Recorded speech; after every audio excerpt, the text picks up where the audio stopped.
बंद कर दो चुनाव कराना। कम से कम भारत सरकार का खजाना तो खाली नहीं करेगा ये मोदी, जाहिल प्रधानमंत्री। भारत कंगाल हो गया, इस पे शर्मिंदगी नहीं होती?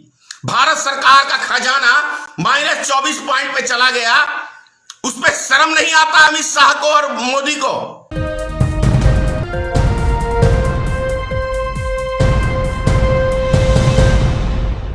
लोकसभा चुनाव हमने देखा, बिहार का विधानसभा चुनाव देखा।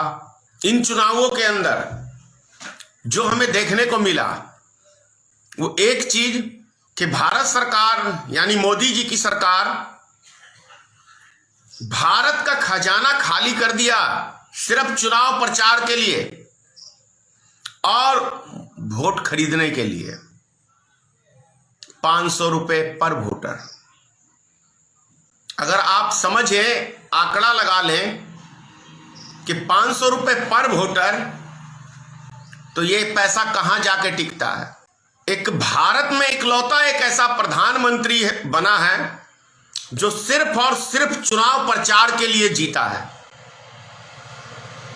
सिर्फ चुनाव जीतने के लिए जीता है और अपनी मन की बात सुनाने के लिए जीता है। उसे जनता से कोई वास्ता नहीं। और महान है हमारे देश की जनता भी, जुमलों पे खुश होती है। महानता है भारत की जनता। देखिए कितनी महान है भारत की जनता, ये हमें समझने की जरूरत है। जो प्रधानमंत्री दिन में सफेद झूठ बोले और भारत की जनता उस झूठ पे यकीन करे, तो वास्तव में कितनी महान है ये जनता। 15 लाख का जुमला छोड़ा, जनता ने यकीन कर लिया। 2 करोड़ नौजवान को रोजगार देने का वादा किया, जनता ने यकीन कर लिया। 100 दिन में महंगाई कम करेंगे, जनता ने यकीन कर लिया। ये देश सुरक्षित हाथों में है, जनता ने यकीन कर लिया। भाई अगर किसी मुल्क को बर्बादी यदि है, मतलब बर्बादी की ओर जाती है, तो मैंने अपने तजुर्बे से यही अनुमान किया कि उसमें बहुत बड़ा योगदान जनता का भी होता है किसी भी मुल्क में। क्योंकि यदि सरकार उल्टी सीधी हरकतें करे और उल्टे सीधे बयान दे और उसमें जनता सपोर्ट करे, तो वो सरकार या वो नेता दोषी नहीं होता है। दोषी यदि कोई होता है तो आम जनता होता है, क्योंकि आम जनता के चंद छोटे छोटे स्वार्थ वो देश को बर्बादी की ओर ले जाता है। भारत को भी मैं इसी नजर से देख रहा हूं। भारत की बर्बादी जिस हिसाब से अभी तक हुई है और आने वाले समय के अंदर होने जा रही है, वो बहुत ही भयानक रहेगा। बहुत भयानक देख रहा हूं मैं आने वाला समय। क्योंकि जिस तरीके से मोदी सरकार ने एक बाय एक करके स्टेप उठा के भारत को कंगाल करने का काम किया है और उसमें जनता ने उसको सहयोग किया है, तो जनता अपने लिए कुआं नहीं खाई खोदने का काम कर रही है। भारत की जनता खाई मतलब समझ रहे हैं ना, खाई में गिरता तो आदमी निकलता नहीं है। तो वो महान जनता भारत की अपने लिए खाई खोदने का काम कर रही है। अभी तेजस्वी यादव ने क्या कहा बिहार के लिए? हम 10 लाख आदमियों को रोजगार देंगे।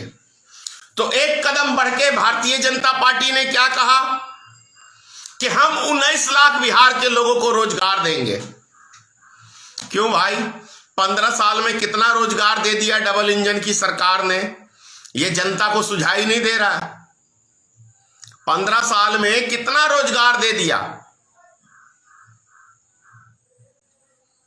कितने जुमले पे भाई चलोगे?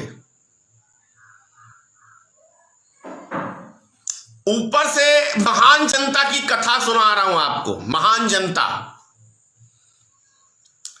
हम चुनाव प्रचार में जाते हैं तो जो मोदी भक्त है, जिसे हम गोबर भक्त कहते हैं, वो व्यक्ति कहता है मेरे ही बगल में रैयाम चीनी मिल था जो 1914 के अंदर हमारे गांव के बगल में 1914 में अंग्रेजों ने बनाया था, जिसे लालू जी ने बंद किया और नीतीश जी ने बेच दिया। तो देखिए, केंद्र में सरकार भारतीय जनता पार्टी की है, राज्य के अंदर एनडीए गठबंधन की सरकार है, लेकिन वो मूर्ख की औलाद क्या कहता है हमसे कि आप पहले रैयाम चीनी मिल चालू करवा दो। वो मूर्ख की औलाद है, उसका बाप भी मूर्ख है और वो महामूर्ख है जो हमसे ये क्वेश्चन करता है। जिसको जिताया उससे कोई डिमांड नहीं, जिसको नहीं जिताया उससे वो डिमांड करता है कि आप रैयाम चीनी मिल चालू करवा दो ताकि हम आपको वोट देंगे। मतलब समझ लीजिए कितने बड़ी सौदेबाजी है।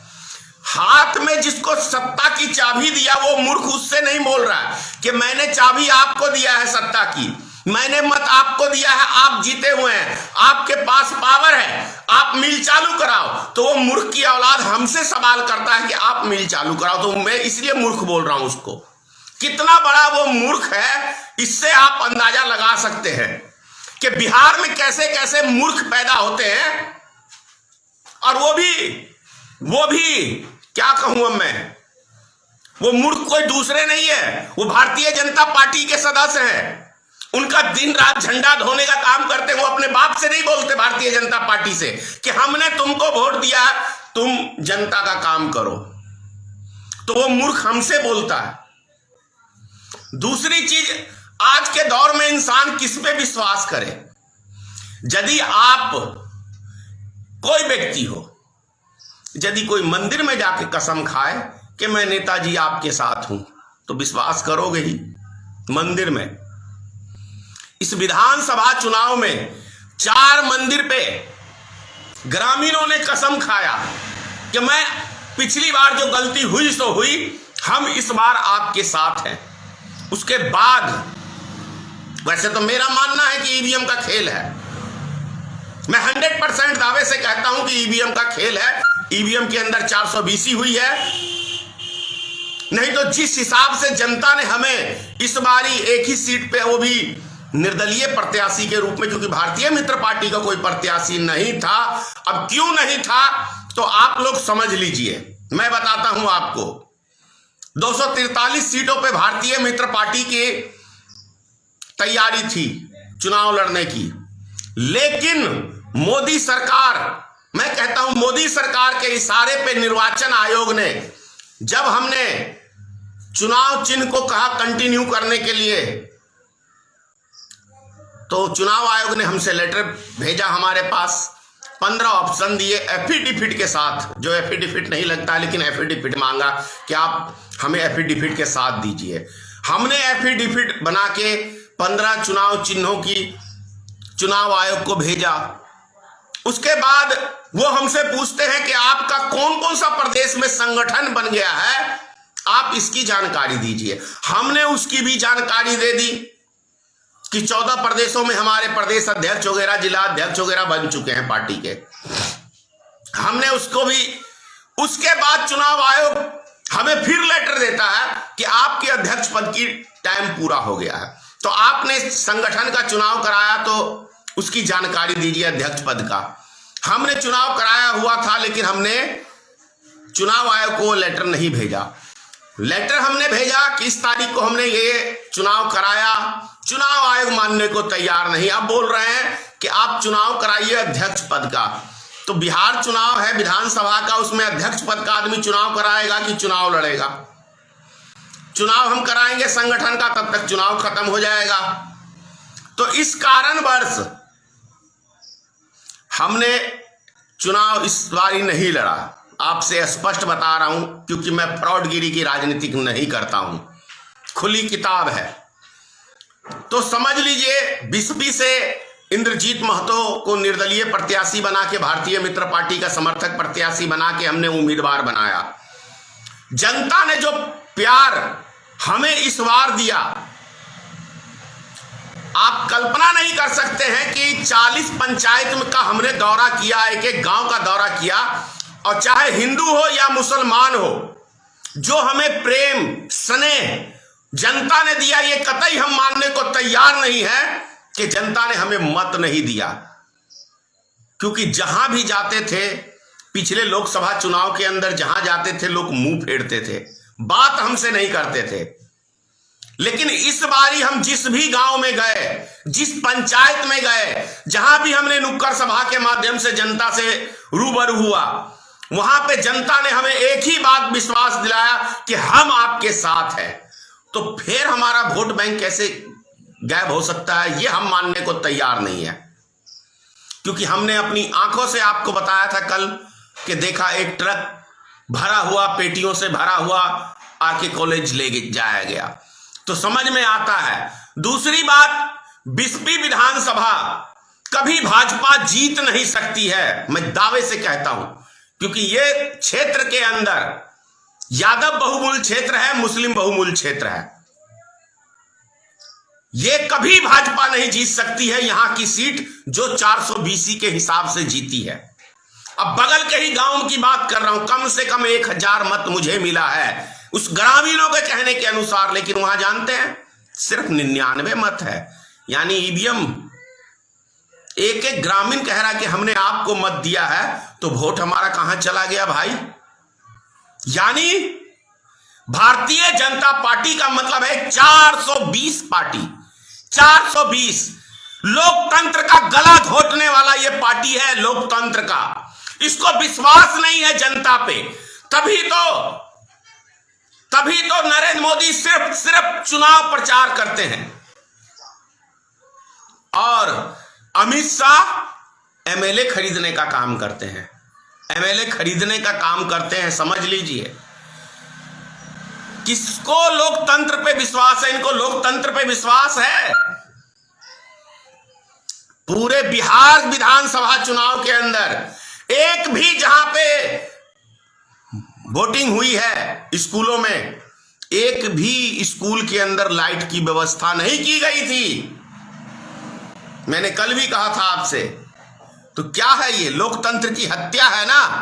अब जा रहा है कोई किसी को वोट देने के लिए, वहां प्रशासन से पूछता है तो प्रशासन जाके उसके नाम का बीजेपी में वोट डालता है। क्यों? और अधिकांश 3 नंबर बटन बीजेपी का रहा है इस बार, 3। क्यों? किस हिसाब से हरिभूषण ठाकुर को यहां 3 अंक दिए गए? और भी कई क्षेत्रों में ऐसा क्यों? कुछ तो है दाल में काला। नाम के अनुसार तो आपको 3 अंक नहीं मिलता हरिभूषण ठाकुर को। आप जोड़ लीजिए, 11वां नामांकन हमने किया था, 12वां नामांकन हरिभूषण ठाकुर ने किया था।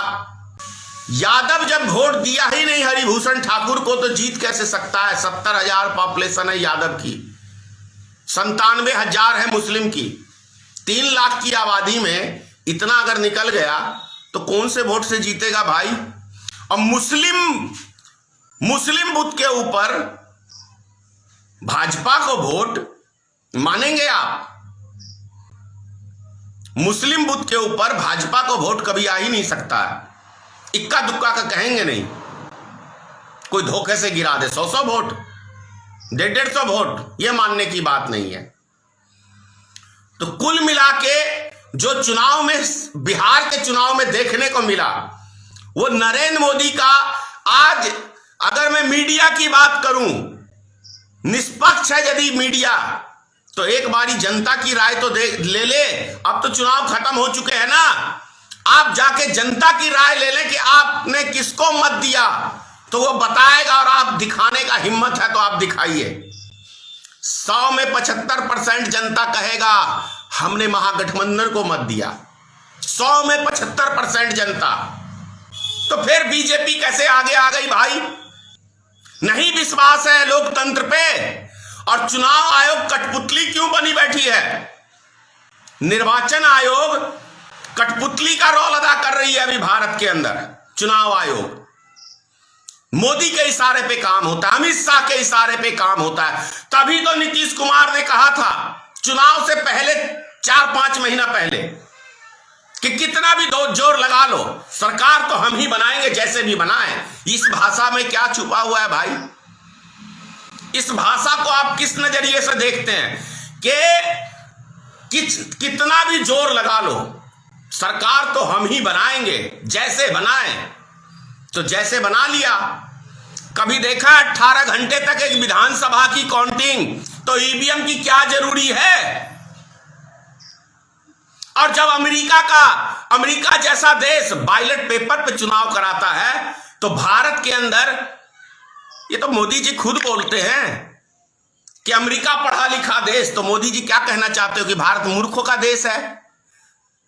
अमेरिका पढ़ा लिखा देश बैलेट पे चुनाव कराता है, स्टाम्प लगा के चुनाव कराता है, तो मोदी जी कह रहे हैं ना कि भारत मूर्खों का देश है जो यहां ईवीएम में चुनाव होता है। तो मोदी ने अभी तक ईवीएम को हटाने का काम क्यों नहीं किया है? करना चाहिए ना मोदी जी को।